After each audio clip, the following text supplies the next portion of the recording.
Selamat berjumpa kembali semua sahabat Mesbah Mujizat. Salam kemenangan, salam sukacita, salam mujizat. Hari ini kita dalam episode Mesbah Mujizat spesial. Saya berada di Jakarta, di Indonesia bersama Pastor Frankie Kuncoro. Haleluya. Seorang hamba Tuhan yang betul-betul menjadi berkat dengan pujian penyembahan serta firman Tuhan. Dan saya yakin bahwa ada banyak lagu pujian daripada tulisan Pastor Frankie yang saudara sudah betul-betul tahu menjadi berkat. Kemenangan terjadi di sini. Kemenangan terjadi di sini. Wah, luar biasa. Senang ini bisa berada di studio yang luar biasa, dan saya percaya kita akan bersama-sama menikmati pujian penyembahan serta nanti kita akan berbicara lebih dalam lagi.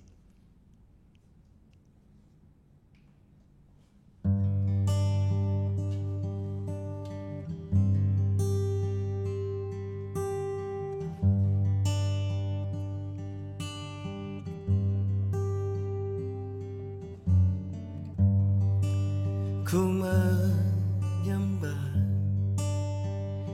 dalam kudus hadirat-Mu, hampiri tahta kasih karunia-Mu Bapa.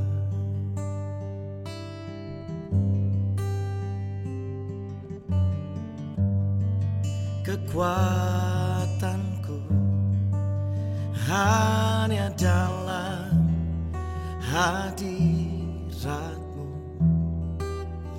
Yesusku. Hanya Kaulah segalanya.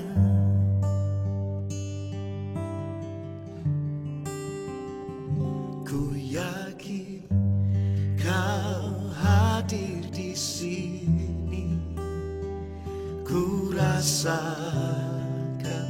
kuasa yang tak terbatas. Ku yakin Kau nyata di sini, kemenangan terjadi di sini. Silakan Pak Lukas.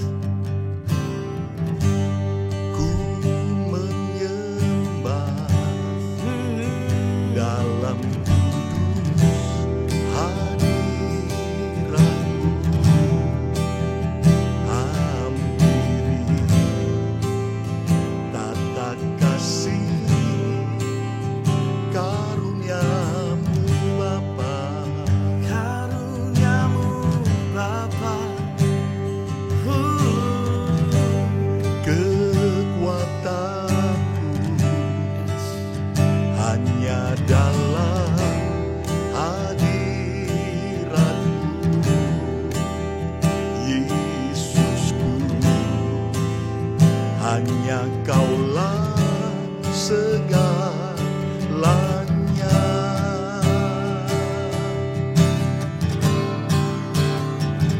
Ku yakin Kau hadir di sini, ku rasakan kuasa yang tak terbatas. Ku yakin Kau nyata di sini, kemenangan terjadi di sini. Kami yakin, ku yakin Kau hadir di sini, ku rasakan kuasa yang tak terbatas. Ku yakin Kau nyata di sini, kemenangan terjadi di sini. Segenap jiwaku memuji-Mu, sungguh besar Kau Yesusku. Oh, segenap hatiku menyembah-Mu. Kau besar, Kau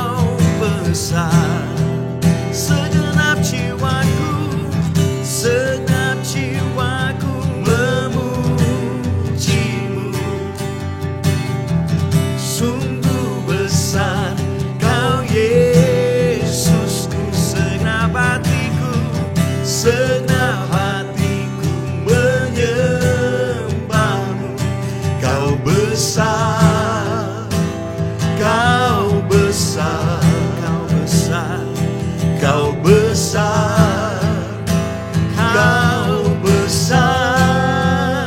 Oh,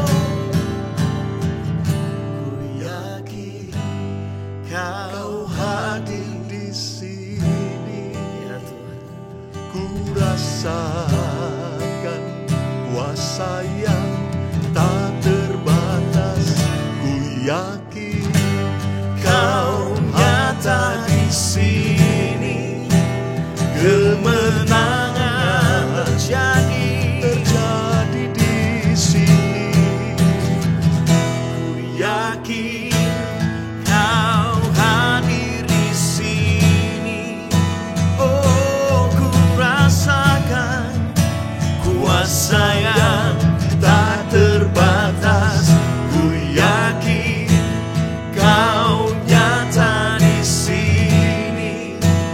Kemenangan terjadi di sini. Kesembuhan terjadi di sini. Pemulihan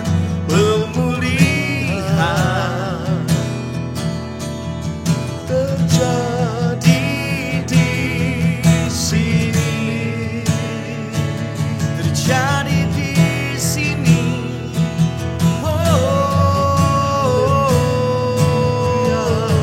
Terjadi di sini. Kemenangan, pemulihan terjadi di sini.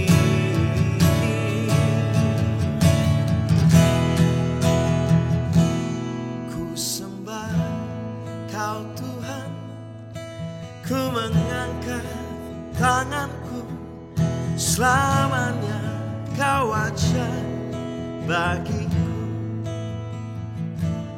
Ku sembah Kau Tuhan, ku mengangkat wajahku. Selamanya Kau hebat bagiku. Ku sembah Kau Tuhan, ku mengangkat tanganku. Ya Tuhan, Selamanya amin. Kau ajaib bagiku. Ku sembah Kau Tuhan, oh, ku mengangkat wajahku. Selamanya Kau hebat bagiku.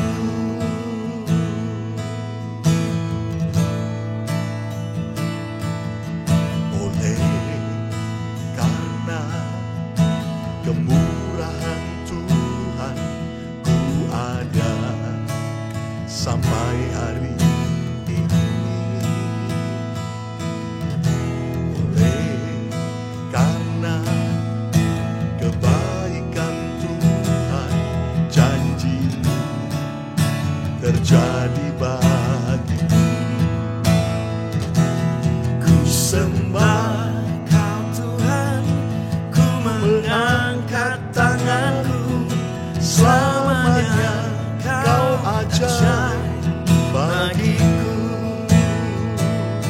Ku sembah Kau Tuhan, ku mengangkat wajahku. Selamanya Kau hebat bagiku. Ku sembah Kau Tuhan, ku mengangkat tanganku. Selamanya Kau ajaib bagiku. Oh, ku sembah Kau Tuhan, ku mengangkat wajahku. Selamanya Kau hebat bagiku. selamanya. Selamanya Kau hebat bagiku. Selamanya Kau hebat bagiku.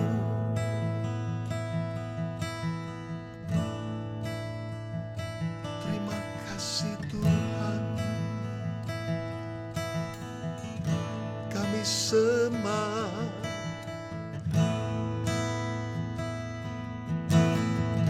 Engkau hebat,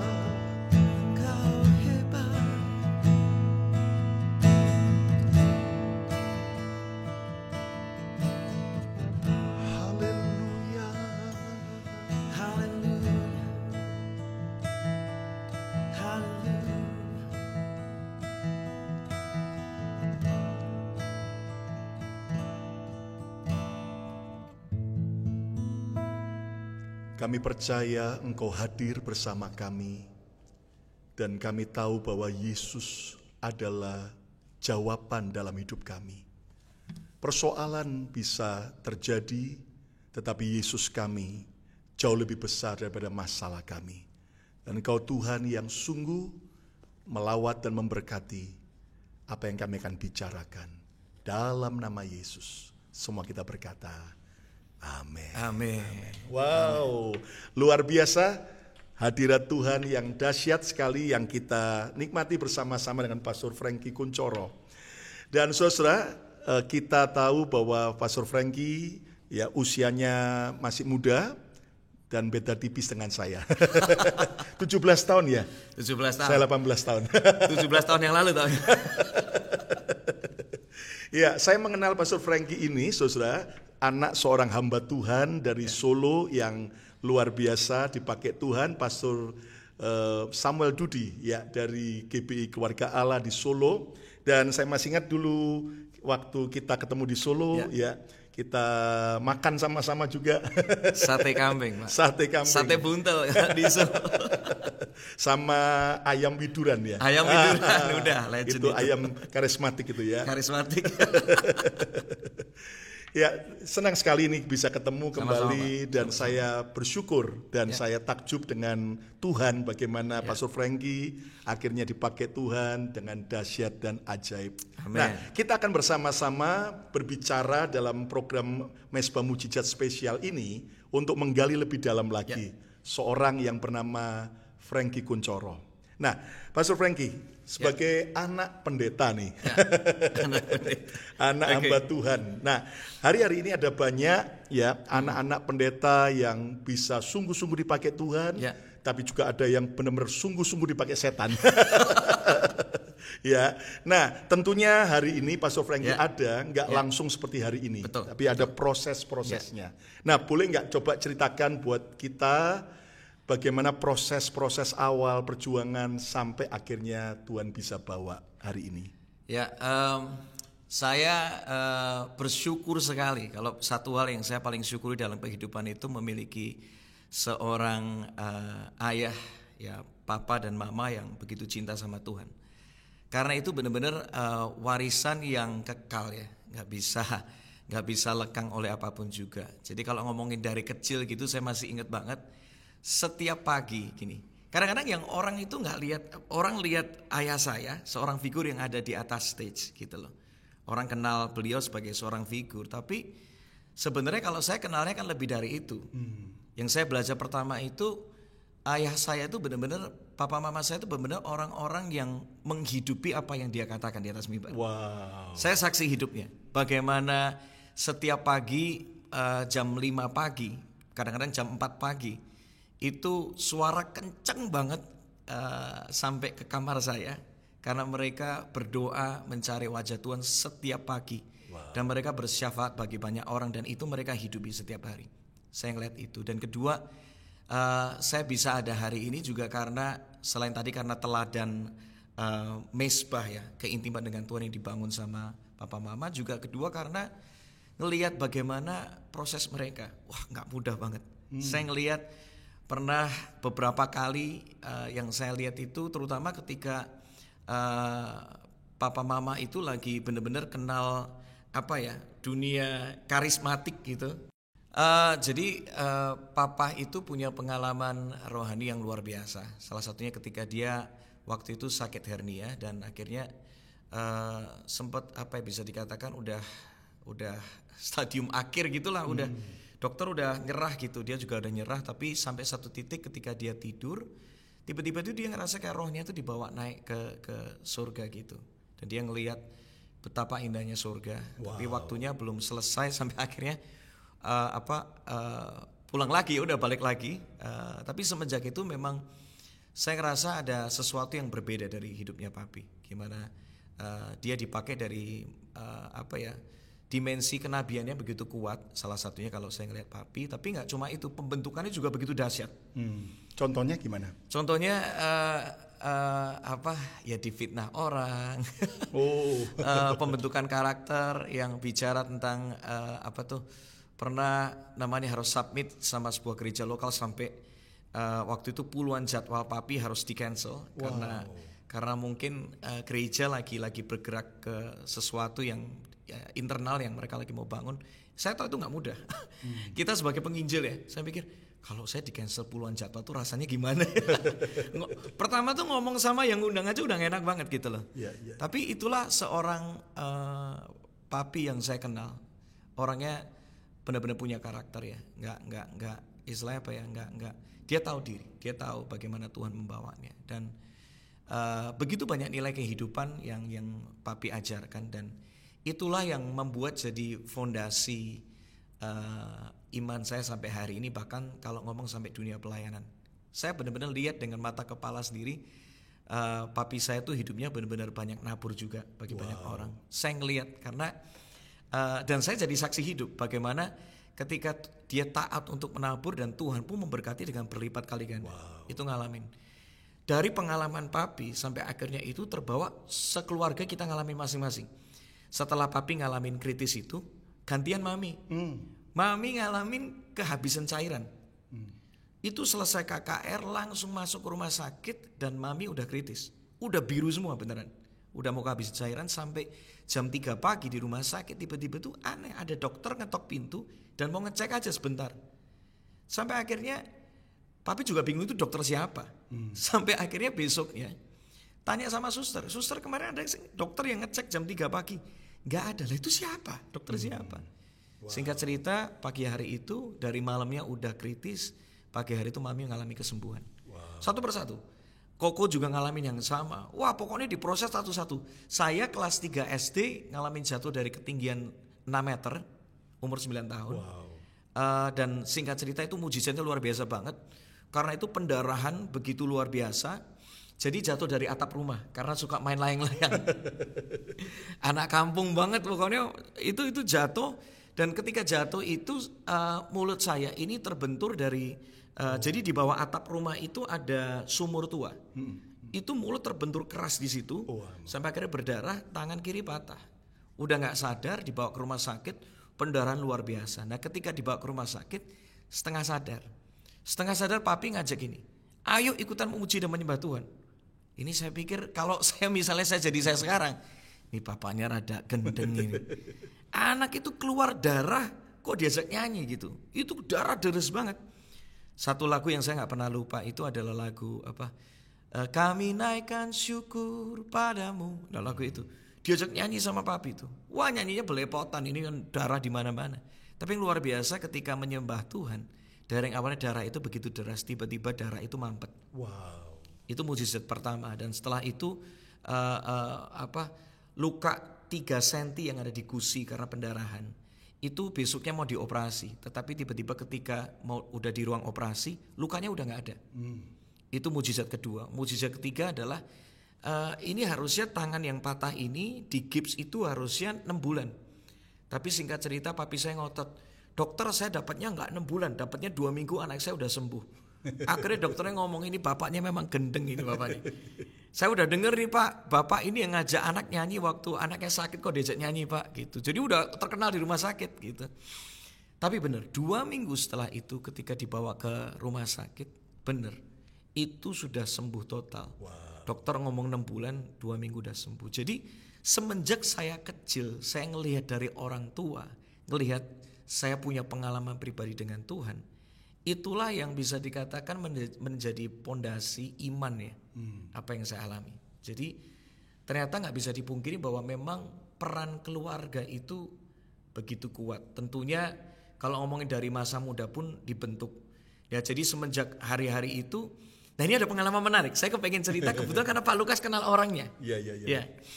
Waktu saya, jadi setelah itu tuh pembentukan masih banyak.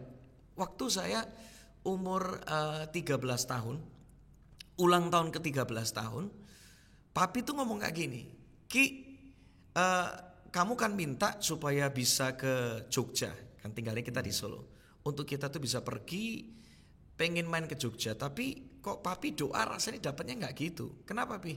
Hari ini bakal ada tamu, jadi kalau ada siang ini tamu datang, kita nggak jadi ke Jogja. Saya kesel banget gitu. Semoga nggak jadi datang nih tamu ini. Bener.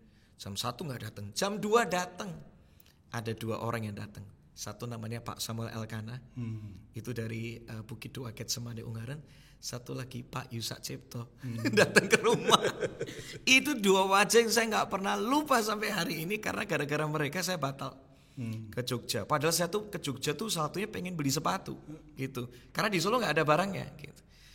Akhirnya nggak jadi, malah papi ngomong kayak gini, hari ulang tahunmu kamu kasih hidupmu buat Tuhan.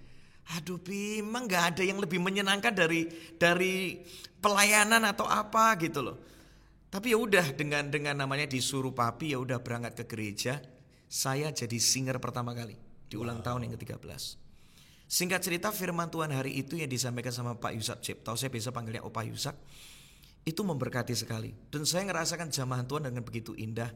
Papi ngomong, kasih hidupmu buat Tuhan. Nah lucunya gini, sepatu gak dapat kan. 2 minggu setelah itu ada seorang hamba Tuhan berikutnya datang. Namanya Pak Victor Faragnimela. Belanda. Datang ke rumah gitu. Tiba-tiba ngomong kayak gini. Panggil papi saya kan Samuel. Sam sini Sam. Kenapa Vic? Aku tuh doa. Aku tuh suruh ngasih sepatu buat anakmu. Ini aneh. Gak pernah cerita, gak pernah ngomong. Tiba-tiba dia cuma digerakin Tuhan untuk ngasih sepatu.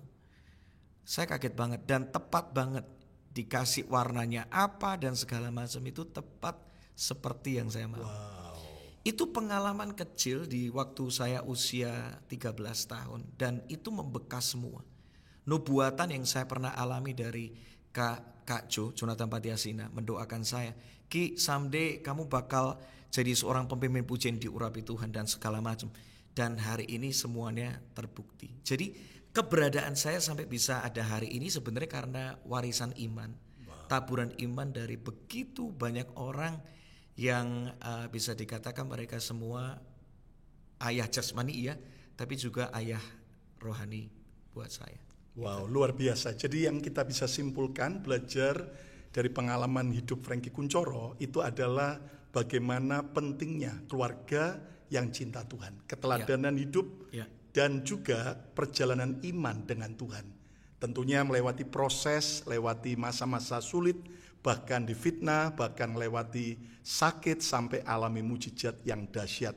Nah, kita harus belajar percaya bahwa setiap apapun yang kita lakukan hari ini, terutama di dalam iman kita kepada Yesus, gak pernah sia-sia. Karena kita sedang mewariskan sesuatu bagi anak cucu kita. Dan percayalah janji firman Tuhan bahwa anak cucu orang yang takut akan Tuhan tidak akan pernah minta-minta, tetapi justru akan jadi berkat. Nah sekarang ini Pastor Frankie, Pastor Frankie bersyukur sekali Tuhan tempatkan dalam sebuah keluarga yang bisa jadi contoh yang baik, bisa menjadi sebuah teladan yang membuat semakin kenal Tuhan, atmosfer para hamba-hamba Tuhan, dan juga papa yang suka gila-gilaan tadi, memuji Tuhan dalam segala keadaan, bahkan memberi nasihat. Nah sekarang kira-kira apa yang menjadi pesan Pastor Frankie kalau ada di antara kita yang orang tuanya ancur-ancuran, belum kenal Tuhan, atau justru sudah berantakan, sementara si anak itu butuh figur seorang yang bisa menjadi panutan. Nah kira-kira dari Pastor Frankie apa yang menjadi nasihat bagi teman-teman yang memang kondisi keluarganya tidak jadi contoh dan teladan yang baik? Yang pertama gini, kita harus sadar bahwa ada hal-hal yang kita gak bisa pilih dalam kehidupan ini. Kita gak bisa pilih kita dilahirkan dalam keluarga seperti apa. Kita gak bisa pilih kita ada di negara mana, suku bangsa seperti apa, warna kulit apa. Kita tuh gak bisa milih. Jadi yang kita harus bisa lakukan apa? Menerima dulu. Jadi kalau kita misalnya punya orang tua yang bisa dikatakan mungkin kasar, orang tua yang gak bisa jadi teladan, pertama terima dulu deh. Karena kalau kita gak menerima keadaan seperti itu, kita gak akan bisa melihat sesuatu yang Tuhan bisa kerjakan. Yang pertama terima, yang kedua ampuni kalau ada yang sesuatu yang mereka pernah melukai kita gitu. Yang ketiga minta kemurahan Tuhan. Ya, tentunya kita butuh kemurahan Tuhan supaya dimulai dari mana? Dimulai dari kita. Saya percaya banget firman Tuhan ngomong satu orang diselamatkan, seisi rumahnya pun diselamatkan. Selamatkan. Kenapa kita nggak coba berpikir bahwa kita menjadi orang pertama, menjadi pionir, menjadi benih awal untuk supaya keluarga kita ya mereka suatu kali akan dimenangkan. Karena kalau kita terus nunggu orang lain untuk melakukan itu dan kita menyalahkan orang lain, perubahan nggak pernah terjadi. That's right. Saya selalu belajar untuk kalau nggak ada yang mau berubah, saya harus berubah. Amin. Kalau keadaan nggak bisa berubah, hati saya yang perlu berubah dulu supaya suatu kali kita bisa mengubahkan keadaan. Karena saya percaya kalau kita mau berubah dan cuma Tuhan bisa mengubah hati kita, yang berikutnya juga berani untuk menabur kasih. Berani untuk ambil langkah terlebih dahulu. Saya percaya kalau Anda ada dalam keluarga seperti itu, bisa jadi memang Anda dipakai sebagai Tuhan, sebagai pembuka jalan, sebagai agen perubahan. So, cara pandangnya harus dirubah. Jangan ingini keluarga yang lain atau mungkin ini kok kelihatannya enak ya. Itu nggak akan pernah ada habisnya. Anda mau dipakai Tuhan sebagai pembuka jalan dan alami Tuhan. Saya percaya banget. Karena itu juga terjadi di keluarga papa. Gimana? Jadi papa itu orang tuanya itu alirannya kebatinan, kejawen gitu. Dan papa ini adalah anak yang dianggap papa ini anak keempat. 4 itu angka sial.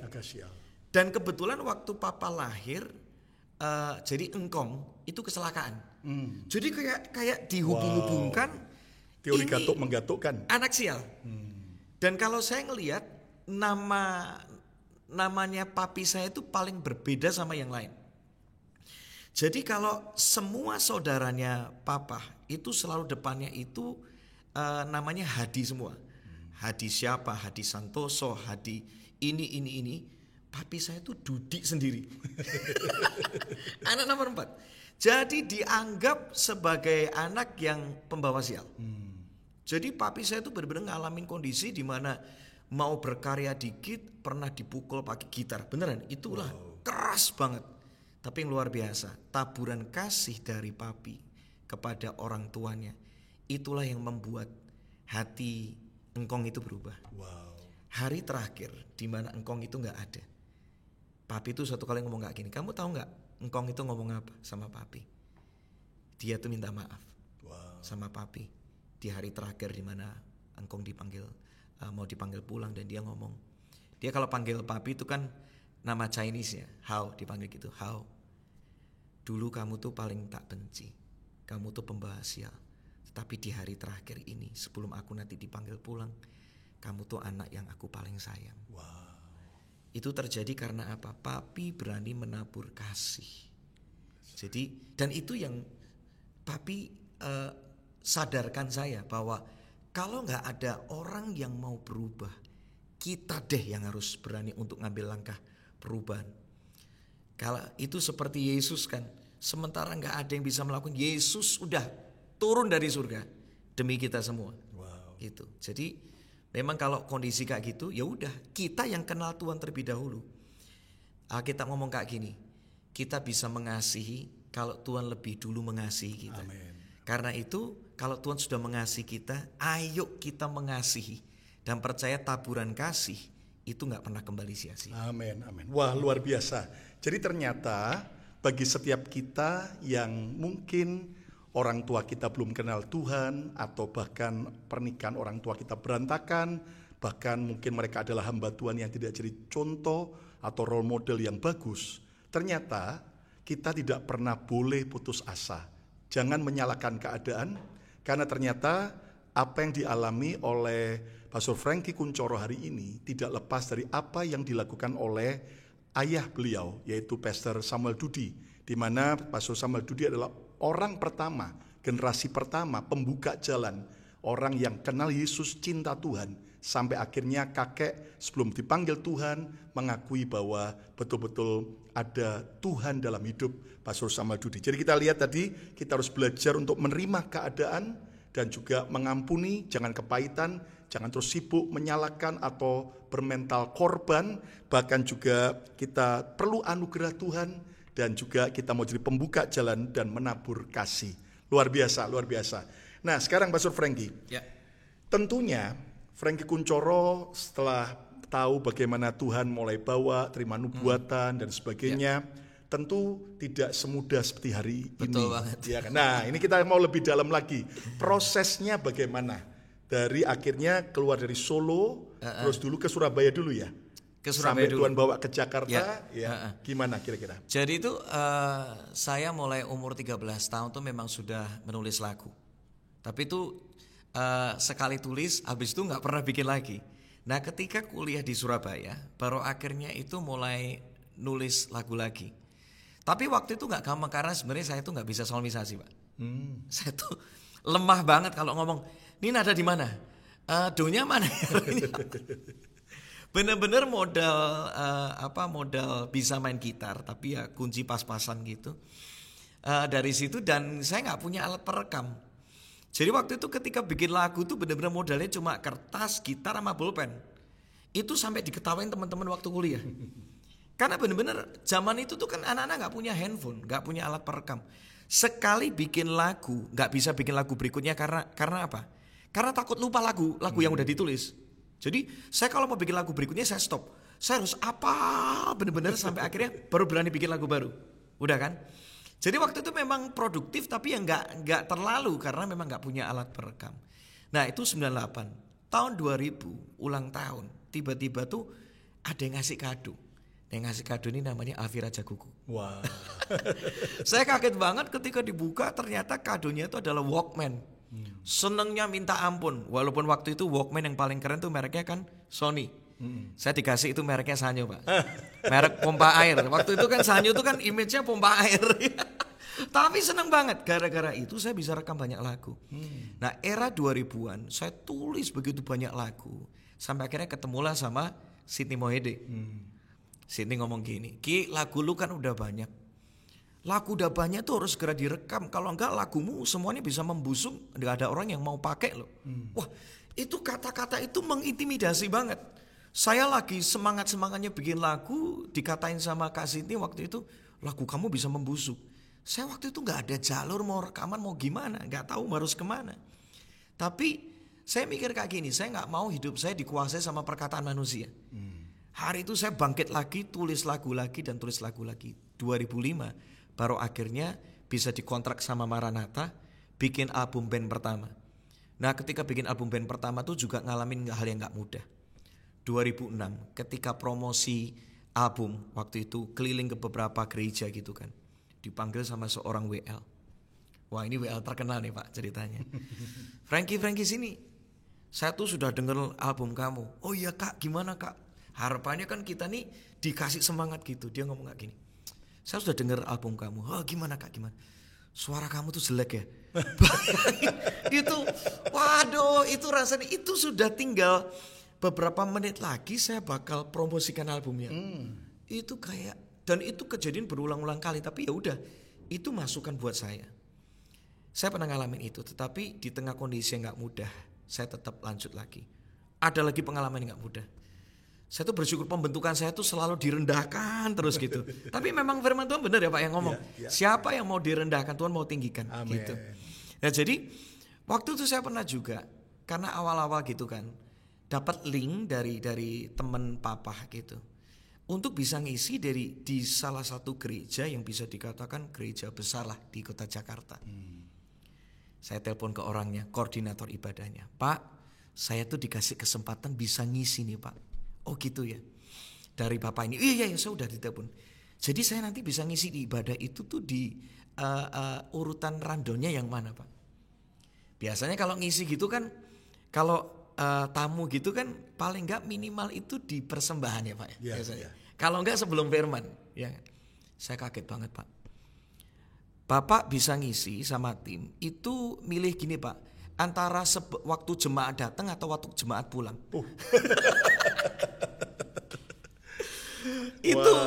Itu menyakitkan sekali. Bahasa Ibraninya pengenyean. Itu ibaratnya kalau nggak dikasih jatah ya udah gitu loh. Jadi saya mikir-mikir Tuhan, ya udah deh. Saya milih waktu jemaat datang aja kan lumayan. Udah, datanglah kita di hari dimana kita akan mempromosikan album. Saya tuh disuruh ibadahnya 8:30, disuruh datang jam 8. Jam 8 kurang saya sama tim udah datang. Itu berangkat sendiri, modal sendiri dari Surabaya ke Jakarta. Sampai sana gak ada satupun tim hospitality yang nyamperin kita. Sampai jam 8:05 gak ada satupun nyamperin kita. Untung saya punya pemain keyboard itu memang kenal sama pemusik di sana. Udah Deki, yang penting kita dikasih jadwal, kita maju aja ke depan. Udah maju nekat ke depan. Nekat banget. Sementara pemusik ngobrol sama tim musik yang ada di sana untuk bisa sedikit soundcheck. Saya ngomong sama WL-nya, Kak kenalin saya ini Frankie, saya nanti bakal ngisi.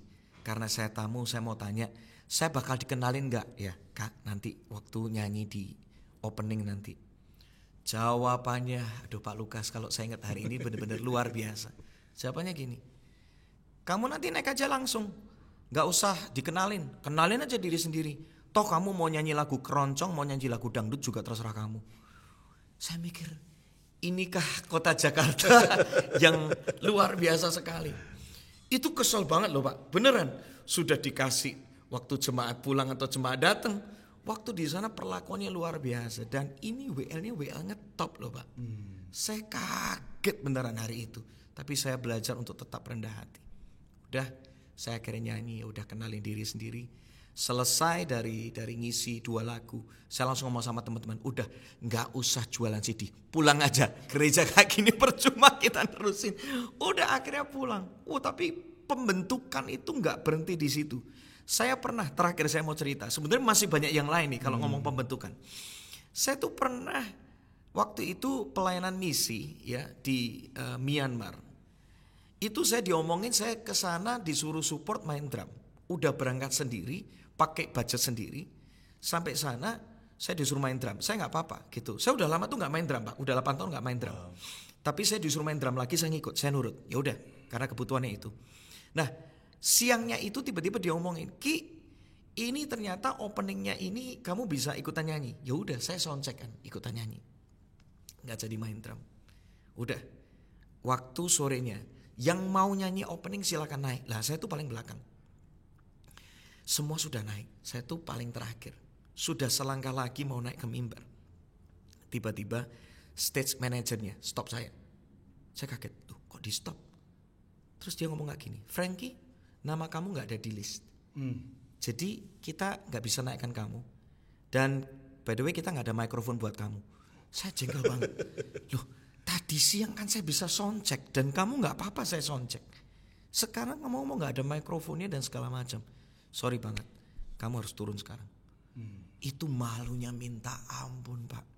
Bener-bener tinggal selangkah lagi naik mimbar, disuruh turun. Tapi ketika saya turun, saya nangis waktu itu. Saya ngomong, Tuhan, pembentukanku kok gak habis-habis, direndahkan habis-habisan ini kok gak habis-habis. Tapi hari itu Tuhan sadarkan, kamu di atas dilihat orang sama gak dilihat orang sama aja. Kamu tetap melayani, kamu bisa jadi berkat.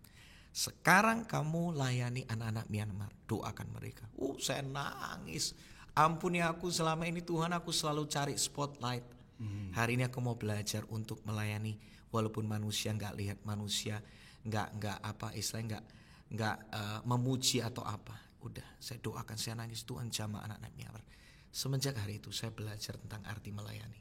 Bukan lagi dapetin spotlight dan segala macam. Jadi kalau ngomongin proses yang saya alami, itu banyak banget Pak. Saya kalau mau ceritain itu sampai akhirnya lagu Mengikut Yesus. Kalau nggak tahu Pak Lukas tahu lagu saya nggak, Mengikut Yesus. Wow, itu powerful sekali. Itu lagu tuh bener-bener udah ndelosor. Ibaratnya kayak kalau bahasa peribahasa gini Pak.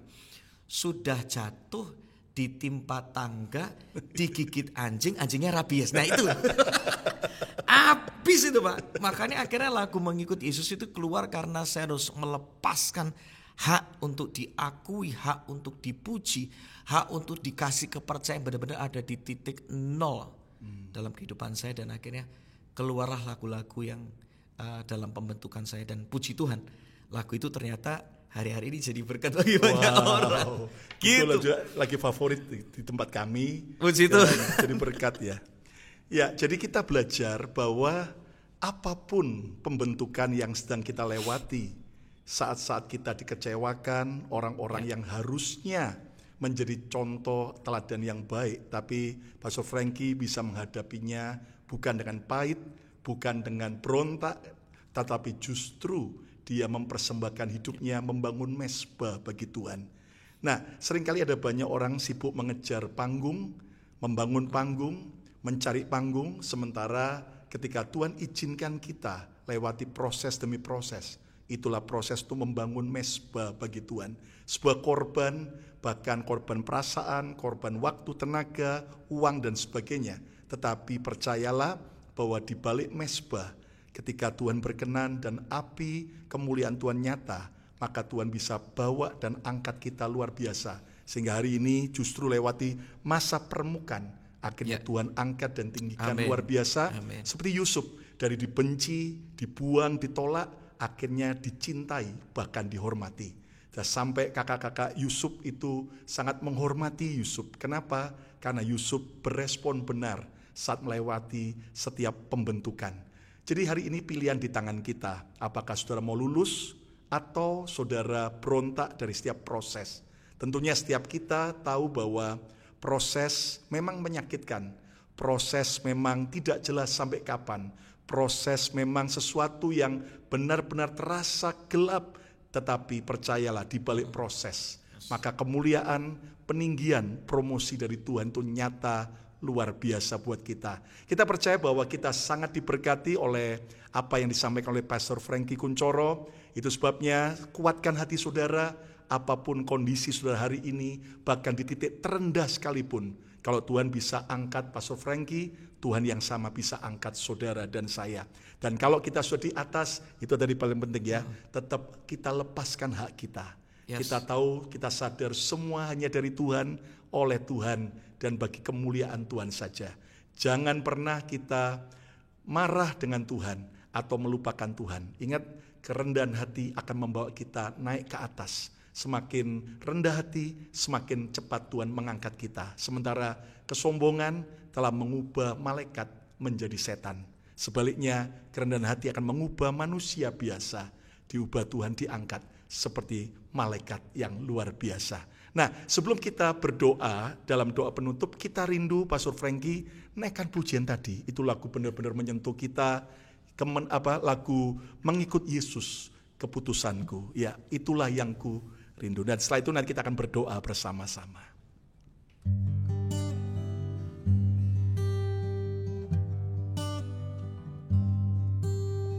Semua karena anugerah-Mu, hari ini ada. Bukan karena kuatku, namun karena Roh-Mu. Ku bawa hatiku, penyembahanku, ku semakin berkurang, Yesus semakin bertambah.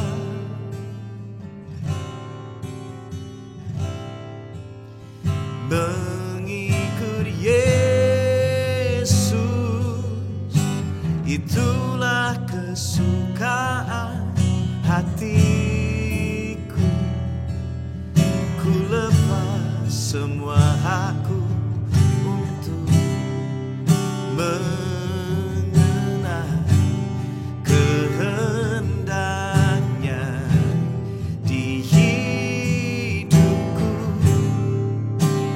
Mengiring Yesus, itulah kekuatan hidupku. Ku yakin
Jadikanku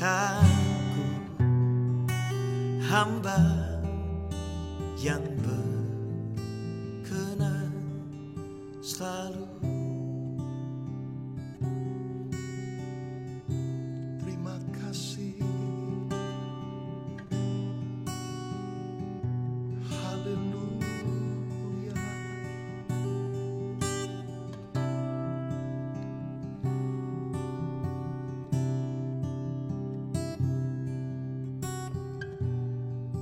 Terima kasih buat hari ini Tuhan. Apapun keadaan kami sudah mendengar bagaimana bagi Tuhan tidak ada perkara yang mustahil. Lewati proses, lewati masa sulit, bagaimana Tuhan Yesus setia dan mengangkat Pastor Frankie Kuncoro. Tuhan Yesus yang sama yang kami percaya, Tuhan Yesus yang sanggup menolong kami, dan tidak ada perkara yang mustahil. Hari ini kalau setiap saudara, sahabat Mezbah Mujizat, engkau berkata, Tuhan terlalu berat beban dalam hidupku. Hari ini mari kita letakkan semua. Mari kita membangun mezbah bagi Tuhan. Sehingga percayalah, Dia Tuhan yang hadir di tengah-tengah kita, siap melawat kita. Tuhan, kuatkan kembali, biar kami terus mengikuti panggilan-Mu. Kami tidak lagi goyah mengiring Yesus. Kami terus mau mengambil keputusan, sekali Yesus tetap Yesus selama-lamanya. Apapun terjadi, biar kami tetap setia sampai akhir. Walaupun kami tidak jelas kapankah waktu promosi tiba, tapi kami tetap percaya janji-Mu bahwa pertolongan-Mu tidak akan pernah terlambat Tuhan. Bawa Tuhan setiap kami terus lulus dari setiap proses pembentukan. Remukkan kami, hancurkan kami, kesombongan kami, kedagingan kami, semua bentuk kebanggaan-kebanggaan kami yang salah. Seperti buah zaitun yang diremukkan, sehingga akhirnya mengalir minyak zaitun yang membawa sebuah pengurapan dan kesembuhan, hidup yang berguna dan berdampak. Terima kasih Roh Kudus, kalau Kau izinkan kami melewati setiap proses pembentukan Tuhan. Ingatkan kami selalu untuk kami tidak pernah lari dari proses Tuhan. Ingatkan kami untuk terus berespon benar. Berkati Tuhan, sembuhkan yang sakit, kuatkan yang lemah, dan kuasa-Mu Tuhan menjamah setiap kami. Melalui program ini, biar kembali kami diteguhkan kepada panggilan Tuhan. Kami mengaku Yesus sebagai Tuhan dan Juru Selamat. Kami mau hidup mengasihi Tuhan, hidup sungguh-sungguh di dalam Tuhan. Terima kasih Tuhan. Engkau memberkati Pastor Frankie Kuncoro beserta keluarga dan semua pelayanan yang Tuhan percayakan. Kami percaya Engkau akan memperbesar pengaruh yang lebih dahsyat lagi, bahkan juga lagu-lagu surgawi yang akan Tuhan percayakan lebih lagi. Terima kasih Roh Kudus.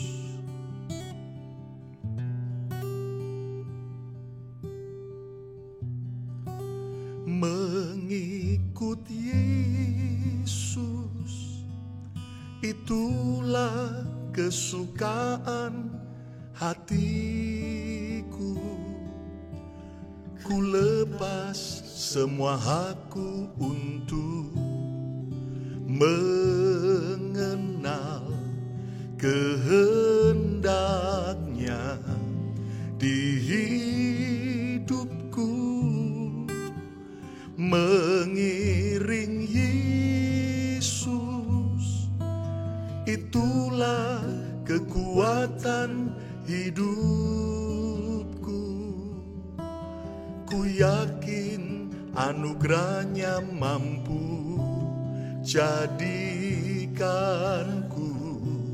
hamba yang berkenan selalu.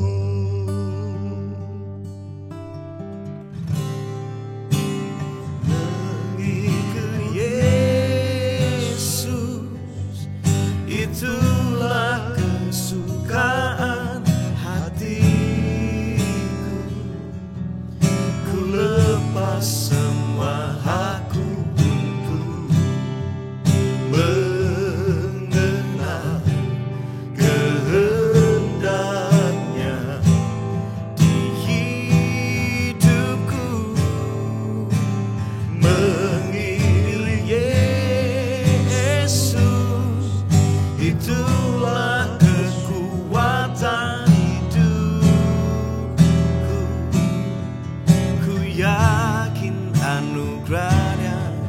mampu jadikanku hamba yang berkenan selalu. Ku yakin anugerahnya mampu jadikanku hamba yang berkenan selalu. Ku yakin anugerahnya mampu jadikanku hamba yang berkenan selalu. Saya minta Pastor Frankie berdoa menutup dan doa berkat. Tuhan, kami bersyukur buat saat ini kalau kami bisa bersaksi tentang betapa baiknya Tuhan dalam hidup kami. Terlepas dari apapun kondisi kami tahu kami punya Tuhan yang baik. Tuhan yang baik cuma bisa melakukan apa yang baik dalam kehidupan kami. Amin. Tuhan yang baik bisa mengubah apa yang tidak baik menjadi baik.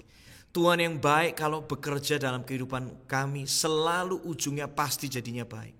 Sekalipun mungkin kami awalnya gak bisa lihat itu sebagai sebuah kebaikan. Mungkin banyak dari kami yang kok kami ngalamin gini, kok kami ada di keluarga yang rasanya jauh dari Tuhan, kok kami ada di pekerjaan yang rasanya gak sesuai dengan yang kami mau. Tetapi kami tahu bahwa apapun yang bisa terjadi dalam kehidupan kami, Tuhan selalu bekerja mendatangkan kebaikan. Amen. Karena itu Tuhan, kami minta saat ini buat setiap orang yang mungkin sedang dalam musim kehidupan yang tidak mudah. Kami percaya di balik ketidakmudahan itu justru Tuhan sedang memperkuat pondasi kehidupan kami. Amen. Karena itu kami serahkan, berkati setiap teman-teman yang mendengar setiap pesan yang disampaikan saat ini. Kami percaya mereka kembali kuat, mereka kembali bangkit, mata mereka kembali memandang kepada Tuhan bukan kepada masalah.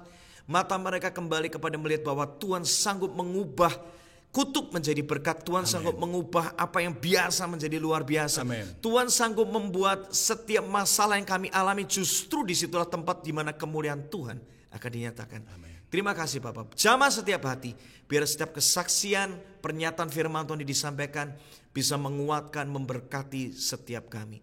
Kami serahkan biarlah acara ini, program ini bisa menjamah begitu banyak orang, bahkan pergi ke tempat-tempat yang tidak pernah kami pikirkan. Amen. Terjadi kehidupan dan Tuhan Yesus dipermuliakan. Terima kasih Bapak, kami bersyukur nama-Mu dipermuliakan. Berkati setiap orang yang sudah mendengarnya. Kami percaya ada kebangkitan, kehidupan, kesembuhan, kelepasan terjadi di dalam nama Tuhan Yesus. Kami bersyukur dalam nama Yesus, kami bersyukur dan berdoa. Haleluya. Amin. Amin. Amin. Luar biasa. Amin. Kita percaya bahwa kita diberkati oleh program Mesbah Mujizat hari ini. Dan jangan lupa untuk setiap saudara ikuti setiap hari Senin, Selasa, Rabu, Kamis, Jumat, Sabtu. Setiap hari jam 7 malam waktu Jakarta atau jam 8 pagi waktu New York, Amerika. Dan saudara bisa subscribe di program di YouTube channel Bethany Miracle Center. Dan Anda bisa share, Anda bisa komen. Saya percaya akan jadi berkat yang luar biasa. Dan jangan lupa kalau ada permohonan doa maupun kesaksian, Anda bisa kirimkan ke email dari mesbahmujizat@gmail ataupun ke WhatsApp +1 215 833 2923. Dan juga saudara bisa kirimkan di komen. Dan saya percaya Anda bisa juga follow di Instagram Lukas Kusuma maupun Bethany Miracle Center. Dan saya percaya benar-benar Tuhan Yesus dipermuliakan, kerajaan Tuhan akan nyata dalam hidup setiap kita. Terima kasih sekali lagi Pastor Frankie Kuncoro. Dan terima kasih buat semua tim. Tuhan memberkati. Sampai berjumpa kembali. Tuhan memberkati.